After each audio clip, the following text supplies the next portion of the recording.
Today was an exciting day. We had Brett and the brewing team down to try and evaluate some coffees that would be a possible candidate for inclusion in the Night Shift Porter, which is one of the initial stable of beers that those guys are putting out. The style focuses on a variety of different malts. So I used 5 different roasted malts from really all over the world to create very chocolatey, earthy, but robust porter as a base. And today was working with Graham on the coffee side of things. And it was a really fun kind of experience because I think they hadn't seen a coffee cupping happen the way that we do those things to evaluate coffees. But secondarily, it was fun to see how much excitement there was over some of the natural processed coffees, the slightly fruitier, slightly sweeter coffees, and the way that one of those might pair with that porter they're making. I certainly learned some interesting things today. I know what cupping is. I understand what a brema is. There was a lot of similarities today that I learned between coffee and beer, more than I ever thought. It was cool to see, cool to learn, and just looking forward to what more we can do with it. The cupping process is not a complex one, but what we're doing is we're putting all the coffees on a table, ground at the same level, and it's a standardized way to try and evaluate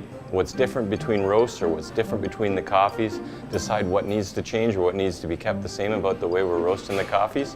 And for someone like Brett and the team to come in and evaluate the difference between different coffees on the table in terms of the way the flavors are different, the way it would impact their beer, that's a fun way to do it. Today we got to try a whole range of coffees from around the world. Kind of opened my eyes as a brewer and them as a roaster just on the range you can get with different beans. So there's a lot of learnings and interesting things that I tasted. The top candidate was a struggle between the 2 parts of what we're currently using for our espresso. Our espresso is based on a Brazil coffee and an Ethiopian coffee from the Limu region.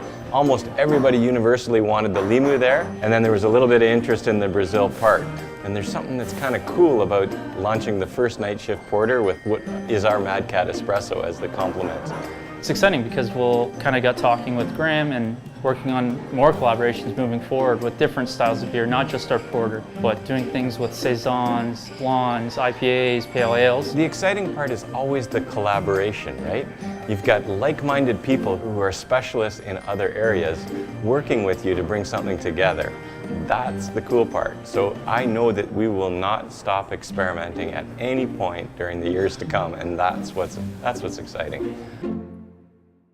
I mean, you'll see the video. I think it was a solid 12, but a little work to do. But I mean, all in all, I think I was one of the better cuppers today. Not at all. Cue the footage.